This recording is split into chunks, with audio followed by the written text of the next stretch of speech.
Hello everyone. Thank you for attending this or watching this workshop online on the grad speech, managing and mastering presentations. My name is JohnShaffer.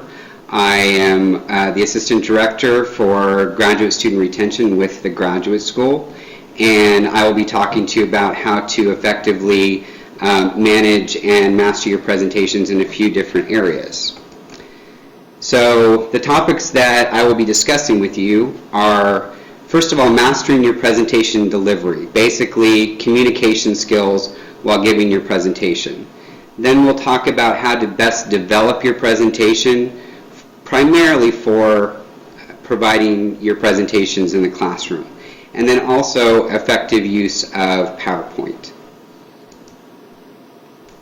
So first of all, first impressions are important. They're very important, especially when you are giving your presentations in class, to your classmates, to your professor. First thing you want to make sure is that you look confident. You want to start with a bang. You don't want to take time to warm up. So what that means is from the moment you start talking, you want to immediately engage your audience and build a rapport with your audience. Make sure you introduce yourself. Make sure that you go over the topics that you want to discuss in your presentation. Make sure that they understand the topics that you're going to discuss, but kind of an overview of everything that you're going to provide them during your presentation. And this way, that is one way you're going to build a rapport with your audience. And it will also, once again, it will also help you look confident in your subject matter. Additional items that can generate confidence are your body language, your space, and your use of voice. And we'll be talking about those in a little bit more detail later on in the presentation. So first of all, speak with conviction. Speak clearly and confidently. Speak as if you believe. You want to sound interesting and interested. What that means is you want to sound interesting to the people that are listening to what you're telling them or teaching them. So you want to make sure you hold their interest, but you want to make sure that you sound interested in the topic that you are presenting on, because otherwise you will lose your audience. If your audience doesn't think you want to be there, your audience is not going to want to be there either. Speak as if you know you are the expert. This is another way you're going to build rapport with your audience. If they think that you are the expert on what you are presenting over, what you are talking about, that's going to give you credence in the topic that you're delivering, and that you are well aware of the subject that you are speaking to. And again, going back to speaking clearly and confidently, you don't want to be a meek person. You want to stand up straight, make sure that you're speaking from your diaphragm, make sure that you're projecting to the back of the room, and that way, once again, you're going to build that rapport and that credence with your audience. So as far as your body language, I say, as you can see on your slide, it says, do not hide behind the podium.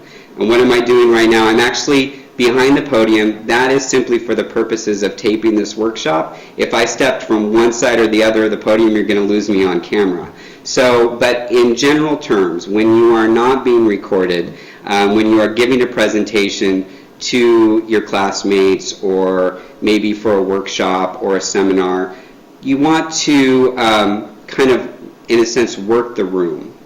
You can walk from one side to the other of the room, making sure, though, that you're keeping a connection from your body forward to your audience. You don't want to turn your back on your audience to read the screen.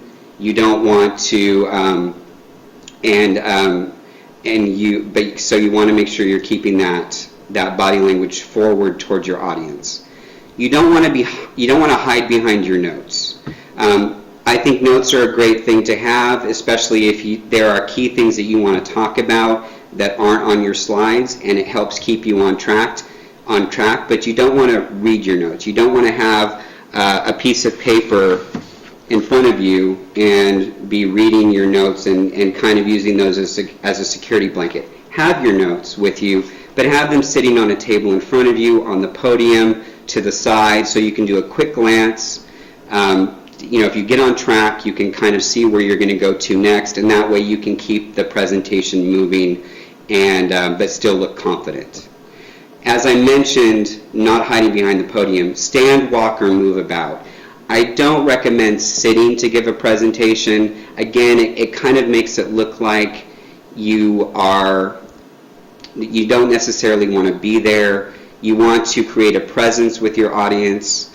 Again, walk or move about, maybe from one side of the room to the other in front of your audience. Again, keeping in mind to make sure that body language, that the front of your body stays forward as you're talking to your classmates and your faculty members, or those that are attending a seminar or a workshop that you might be conducting. Or if you are presenting in a classroom, if you are a TA and you're presenting, this works for, these type of skills works for a classroom setting as well.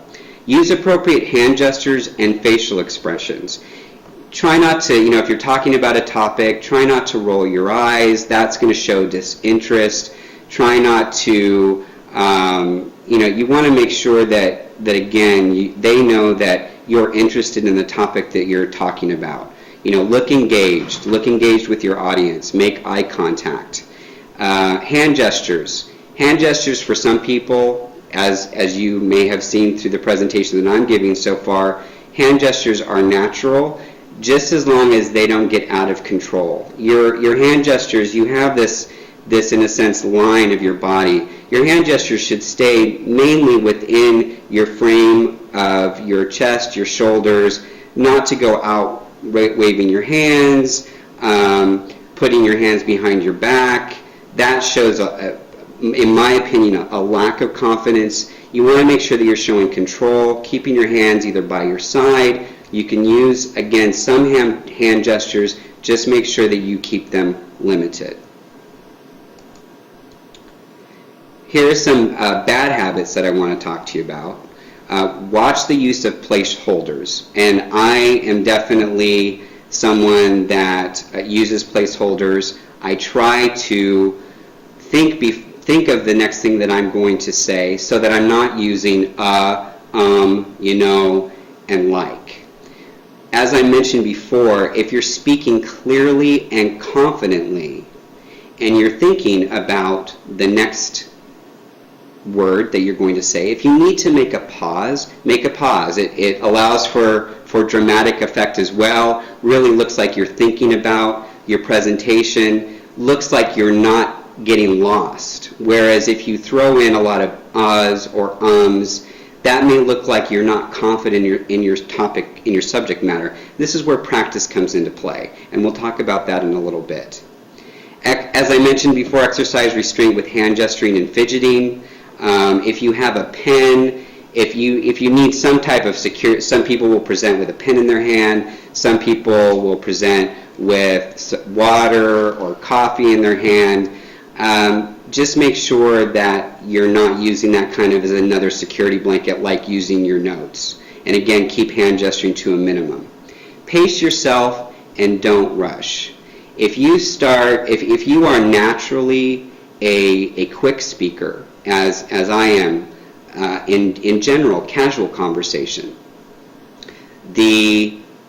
your presentation or your workshop or your topic can get away from you, because what ends up happening is your mouth is moving faster, words are coming out of your mouth quicker than what your brain can process, and that can cause problems for you, and that's oftentimes when the uhs and ums come in as well. You also want to make sure that the people that are listening to you, that they can track with you and understand everything that you're saying.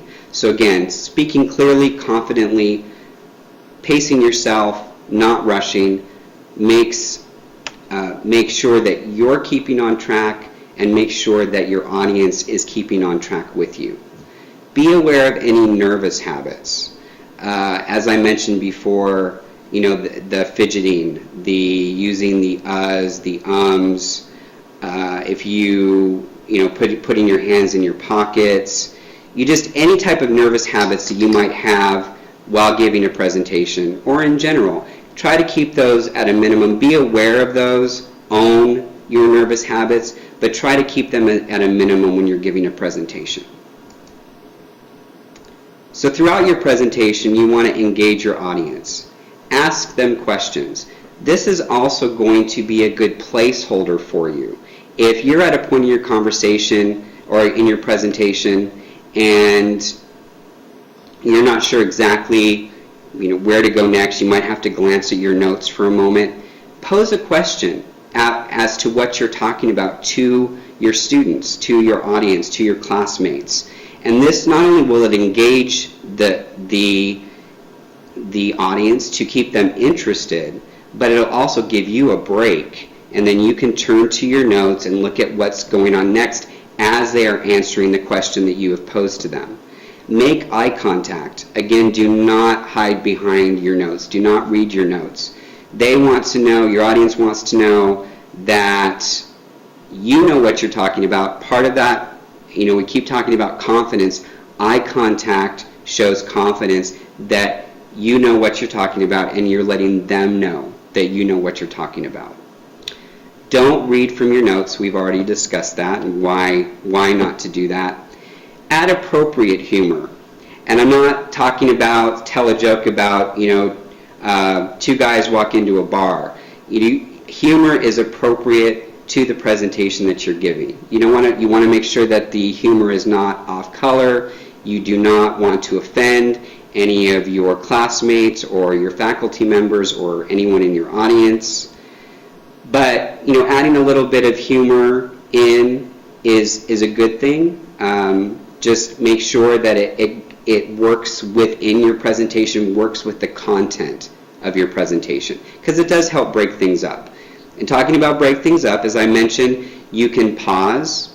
I had talked about that before. Sometimes a dramatic pause in what you're talking about allows you to think of what you're going to say next, and then that takes the place of those placeholders that we have talked about, the uhs and the ums. You can also use audio-visual aids and handouts to help break things up. So you don't want to always be a talking head. You're talking. Sometimes referring to a handout that you have given the attendees or your classmates. You can refer to the handout at a certain point in the presentation. You don't necessarily have to wait till the end. Audio-visual aids. If you have something in addition to your presentation that you can review, whether that be on an overhead projector or some type of graph that you've brought with you, then that will help break things up as well. If you have public speaking anxiety, and I do want to mention that we have also a workshop available to view online, and we do offer this on campus on certain semesters, is how to overcome your public speaking fears. So again, that is available online. If there are some of you that have issues with public speaking anxiety, it's a great presentation provided by our counseling center. But I did want to provide you just a few tips on if you do have that type of anxiety of public speaking. Ways to minimize that. Know the room. Be familiar with your surroundings. If you are giving a presentation somewhere and you have never been in that space before, arrive a few minutes early. Get the feel, get the layout of the room and of the space. Know the audience, and that has to do with building rapport, one, but two, know who you're presenting to. If you're presenting to faculty or versus classmates versus a type of student group or a type of public organization or private organization, you're going to tailor your presentation differently to that audience. And making sure that you know your audience is going to make you feel more comfortable in the presentation that you're providing. Know your stuff. And what that means is know your topic, know your subject matter, know your presentation. Yes, you've developed it, but even once you've developed it, you need to make sure you have gone through and you really know what you're talking about so that you can take the key points that are on your presentation and expound upon them. So you show them that you are confident and that you are, in a sense, the expert of the topic that you're presenting over. Learn how to relax. There are different relaxation techniques that you can do. Again, that is mentioned in our Overcoming Public Speaking Fears workshop, and as I mentioned, that's available online. But you need to learn how to relax. However you best relax. Meditation, taking some deep breaths, thinking of a beach in Jamaica, something that helps you relax to where you can then get up and give your presentation with little anxiety. Visualizing yourself speaking. This is going to be before you give the presentation. You have to think of yourself getting up and presenting, maybe stepping outside yourself, and as I mentioned, visualizing just that you're speaking in general to an audience of 10, to an audience of 50, to an audience of 300. When you really think about it, some people say, oh, well, I'm okay speaking in front of a group of 10 people, but I'm not okay speaking in front of a group of 300 people. When you really think about it, it's not any different. People are people. A group of people, whether they're strangers or people that you're familiar with, whether you're speaking to 10 people or 300 people, your presentation is the same. So you want to make sure that that your presentation is that you are visualizing giving that presentation. As long as you can visualize it, it really doesn't matter how many people are in the room. People want you to succeed. No one out in your audience is wanting you to fail. No one wants you to make a mistake. No one is waiting for you to make a mistake. Everyone, especially if they're your classmates, people in your cohort, your faculty members, they're behind you 100% and they want you to succeed. You just have to remember that.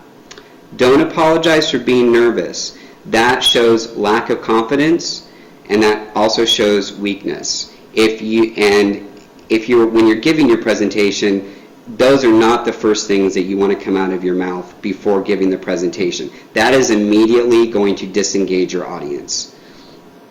And then also, you don't want to say that in the middle, like if you mess up or if you find yourself getting nervous, don't apologize for it. Just compose yourself and continue to move on. You want to concentrate on your message. Stay on point. This is going to help you stay focused, and it's going to help keep the anxiety level down. If you go off on a tangent, it's going to be very hard for you to bring yourself back to the point. You may lose the information that you're wanting to deliver, the main point of your conversation or your presentation or your message. And so it's going to be even harder to come back, and you're going to feel flustered trying to get yourself back on track. You can turn nervousness into positive energy, meaning nervousness has a lot to do with adrenaline, and you want to utilize that adrenaline to force energy, the energy of your presentation. So if you are nervous, use that nervousness. Use that nervousness to project your voice, to be more confident on what you're talking about, and those are some examples. And also gaining experience. Practice makes perfect. The more presentations you get or you give, the less anxiety you're going to have. I also want to, just on a side note, if you're giving a presentation in class and you know that there is a number of people that are also giving presentations, volunteer to go first. I can tell you there is nothing worse. If you have anxiety about a presentation, there is nothing worse than being the last person on the list, because the whole time all you're doing is sitting there and you're getting more and more nervous about giving your presentation. Get it out of the way.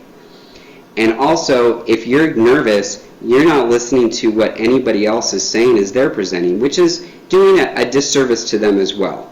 So if you are having anxiety, just get it over with. Just give that presentation to the best of your ability, but try to be at the front. Don't make yourself more nervous by waiting till the very end. Some people think it's putting it off and because they don't want to present, but actually all it's doing is helping you make yourself more anxious, more stressed. So as far as talking about presentations, it is developing a presentation concept is similar to developing a writing assignment. You have to establish the purpose of the presentation. What are you trying to say, or what point are you trying to make? And what are you trying to achieve?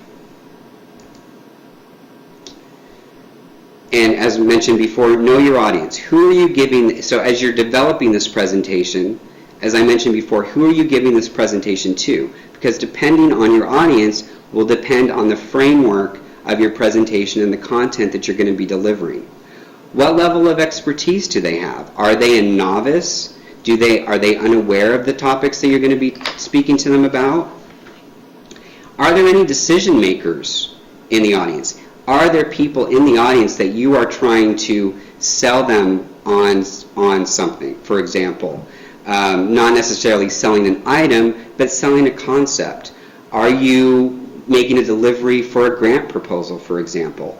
If there are decision makers in the audience, then you're going to tailor your content differently. Again, who are you giving this presentation to? What level of expertise do they have? And are there any decision makers in the audience? You need to be aware of this before you develop the presentation.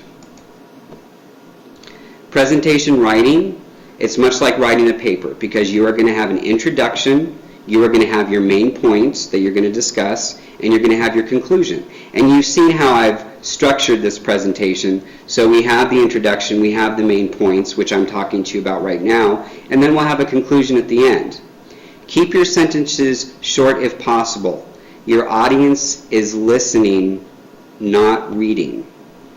You cannot go into these long explanations. You want to keep your points, your sentences very concise, very to the point. Finish what you're trying to relay, what you're trying to get across, and then move on to the next topic.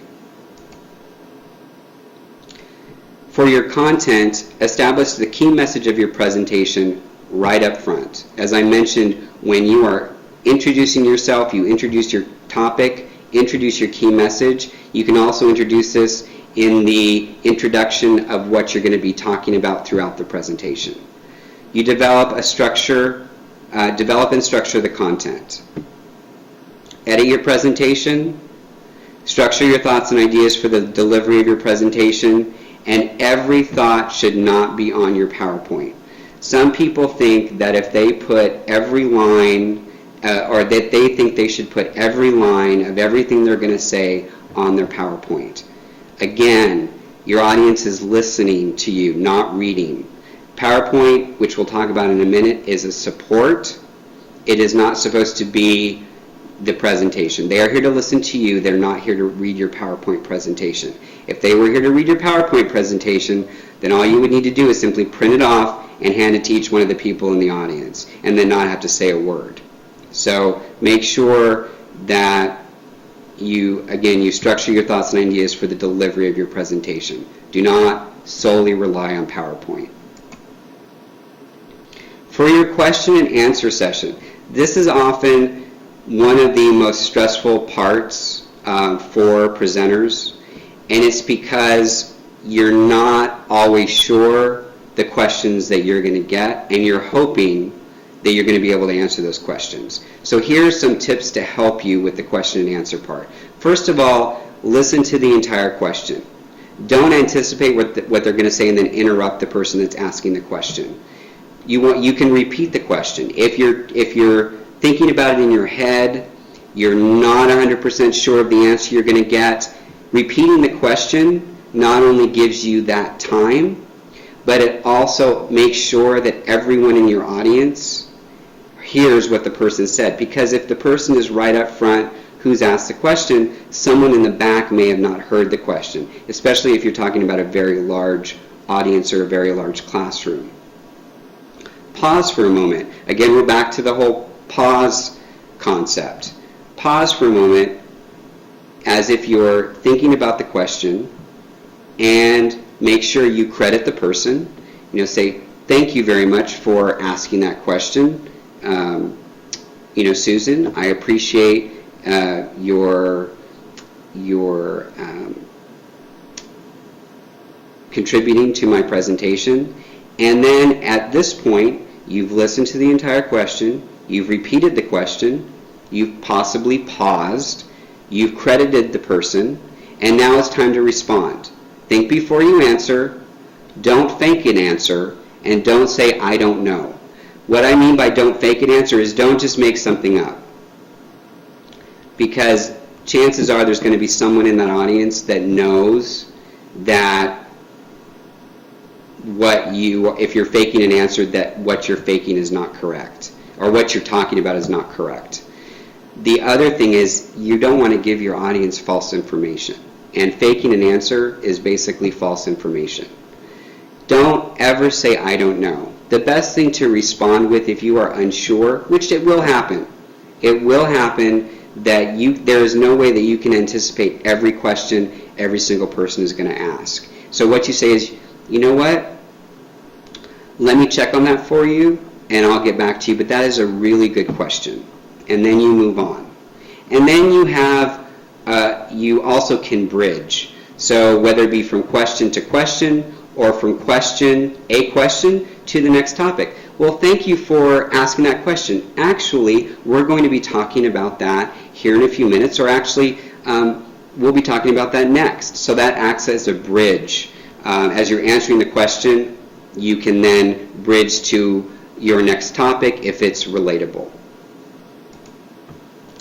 The last thing I want to talk to you guys about is the use of PowerPoint. These are providing some quotes, not too favorable quotes, honestly, on the use of PowerPoint, but I think they are relevant, and I'll go through them, just so you make sure you get to hear all of them. If we really wanted to accomplish something, we shouldn't be teaching our allies how to use PowerPoint. We should give it to the enemy. We never have to worry about them again.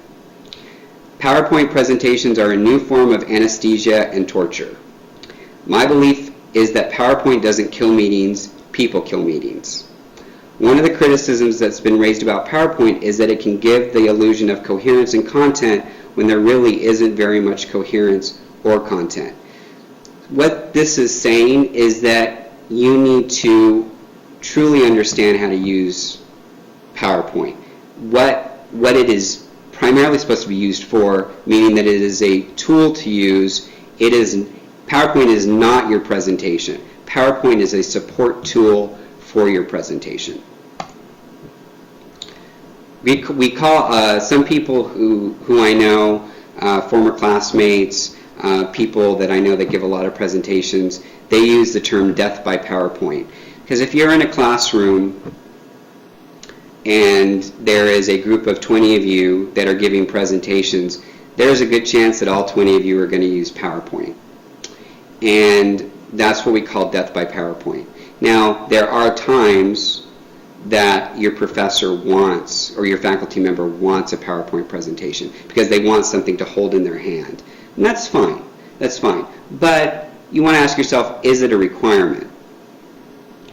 If you don't have to use PowerPoint, don't.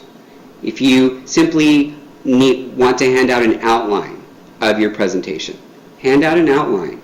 If you feel like your presentation is substantial enough to stand on its own without a visual aid such as PowerPoint, then don't use it. Be creative with developing your presentation. You can utilize, as I had mentioned before, handouts and audio visuals to supplement what you're talking about. Does not have to be a PowerPoint presentation. Again, as I said before, if you don't have to use PowerPoint, don't. I mentioned that twice just because, going back to the whole death by PowerPoint concept, be a little bit different. Step outside the box. Think of another way you could present your information. And we have a little Dilbert slide at the bottom, or Dilbert cartoon at the bottom. As you can clearly see in slide 397, and then everyone is just absolutely dying, and they call that PowerPoint poisoning. So again, your whole presentation should not be PowerPoint, and it should remain fairly concise. PowerPoint is not the presentation. You're the presenter. PowerPoint is not the presenter. Don't rely on PowerPoint as a crutch. Be prepared with your presentation content. I say that. The reason why I say that is there are times when audio, visual, electronics, what you are relying on to show your PowerPoint presentation either is not available or breaks down. And you still have to be prepared to give your presentation. Just because PowerPoint isn't there doesn't mean that you are not going to be expected to still give your presentation. It has happened to me time and time and time again. It actually happened to me the first time I gave this presentation to a group of students. Ironically, giving this presentation and audio-visual was not available in the classroom. And I had to be prepared, and it was a great teachable moment because it was a great example of why you cannot solely rely on PowerPoint. Do not read your PowerPoint. Again, as I mentioned before, a PowerPoint slide is just that. It's a point. It's a point that you need to expand on. Try not to, if you need the use of your computer screen, that's fine. If you have your PowerPoint slides printed out, carrying around with you, that's fine. Just make sure, try not to turn your back on your audience to read your PowerPoint slides on the screen. It's just not a great practice. You know, I've fallen into it. It's there, especially if you're walking around the classroom, but just do not turn your back and start reading the screen. If you need to read a screen or again, refer to the points, look at your computer screen that's in front of you, look at the notes that you have in your hands. Try to reduce the number of slides. As I mentioned before, or as we looked at before with the Dilbert cartoon, 397 slides is a little excessive. The fewer slides you can have, the better. What you're simply looking at doing, again, is expounding on the points that you have on your slide. It should be a support source, not the primary source of information. So when you're structuring your slides, so you develop the content of your presentation. When you're developing your slide structure, you're going to use concise key points. And then you are going to be able to have the knowledge, whether it be that you've retained the knowledge or you have information on note cards, however best suits your needs. But you're going to have those concise key points. Be careful of font and font sizes. You don't want to get crazy. You don't want the font to be too small because you do want your audience to be able to reference what you're showing them on the screen. So you want to make sure they can read it clearly. And there are certain fonts that work best on PowerPoints. I would say Calibri, Arial, Times New Roman. You get any more away from that, and it either it looks too condensed or it's too fancy, and it makes it very difficult to read. Let's put it this way: if you're looking at your presentation and you find it difficult to read, then your audience is going to find it difficult to read as well. Be cautious of your slide color schemes. What most say is the best practice is to have a light colored background and a dark font, such as black. Do not do the reverse. It makes it very difficult for your audience to read. And don't overdo slide animation, which are like the whiz-bang effects.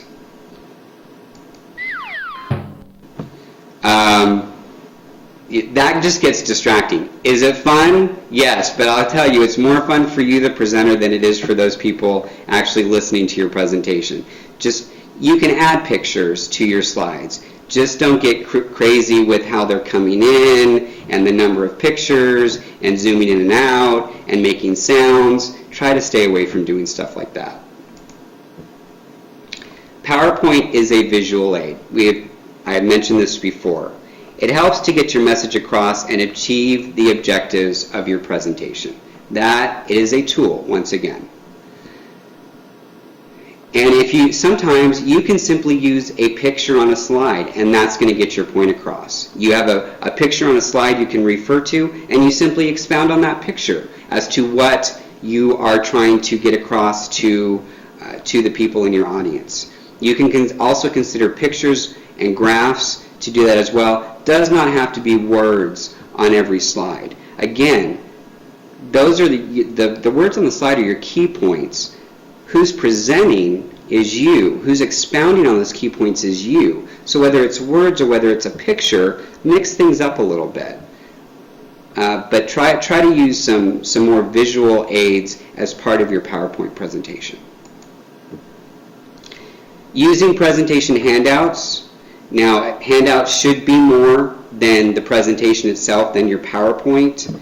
I would recommend, if you are printing out your PowerPoint, try to do 3 slides to a page. Try to do front and back so you're saving on paper. But doing those 3 slides, it allows your classmates to take notes next to the slide. With putting 4 slides or 6 slides on a page, I realize sometimes it's a cost-saving technique or a space-saving technique, but it does not enable the people that are listening to take notes. For other handouts, you want to consider supportive literature, facts and figures, pie charts or graphs, and sometimes a 1-page bulleted summary of your main points. This is my personal take on PowerPoint. I find it a very useful tool. It does depend on your audience. Giving a workshop, like what I'm doing right now, very useful. Very good for workshop purposes, good for seminar purposes, and I would say good for classroom presentation purposes. I just find it, sometimes it can be fun, it can be a little whimsical depending on the graphics you choose. It can be interesting, and it does help keep you on track. But you always want to be prepared. You always want to know that if a computer does not end up being available to you, that you can give the presentation on the presentation's merit without the use of a visual aid such as PowerPoint. I also think it's important to know, what does your professor want? If your professor wants to see a PowerPoint presentation, you need to provide a PowerPoint presentation. If they don't care, if you've gone up and asked them, what are the parameters of this presentation as far as structure, etc., do you want a PowerPoint? If they say, that's totally up to you, then try to think outside the box. Try to think of another way you can give this presentation. Maybe invite a guest speaker to come in as part of your presentation, just to step away from the PowerPoint for a little bit. Consider your presentation length. What I'm meaning by that is sometimes you may be tasked with giving a 5-minute presentation versus a 30-minute presentation. That really, can you really get a PowerPoint off the ground in 5 minutes? Sometimes it's not useful for certain types of presentations. And always remember, you are giving the presentation, not PowerPoint. As I've said time and time again during this workshop, it is a support tool. It is not giving the presentation, you're giving the presentation. Here's some final thoughts. Now, I know I called this presentation the grad speech, Managing and Mastering Presentations. And that was a play on words if you've seen the movie The King's Speech. But these were some thoughts actually from someone who had analyzed the movie, and it was from Reader's Digest, a person that had analyzed the movie and came out with some key points for people reading the article in regards to giving presentations. First of all, have faith in your voice. 2, admit you need help. Number 3, put the hours in to prepare. Number 4, leverage your experience, which means practice. Be a true version of yourself. When you are up presenting, make sure that you are presenting yourself. This is your voice. And you need to have faith in that voice. If you need assistance, whether it's because you're nervous or you have anxiety, admit you need help, go to a workshop. You guys are attending this workshop right now. Go to an Overcoming the public speaking anxiety workshop. Again, prepare, practice, and just be yourself. If you're yourself giving a presentation, you're going to be a lot more comfortable and confident. Here are some of the references that I used, online references for this workshop. Feel free to utilize any of them. If you find that you're not able to access these resources and you would like a printed copy or these emailed to you, you can feel free to contact me. And the best way to contact me is to email john.shaffer@utsa.edu. That's john.shaffer@utsa.edu. Just let me know that you are looking to gain the references from the Managing and Mastering Your PowerPoint, Managing and Mastering Your Presentation Skills, and I can send those to you. I appreciate you being here. I appreciate you watching this workshop online, and I look forward to seeing you at other workshops that we have on campus. Thank you.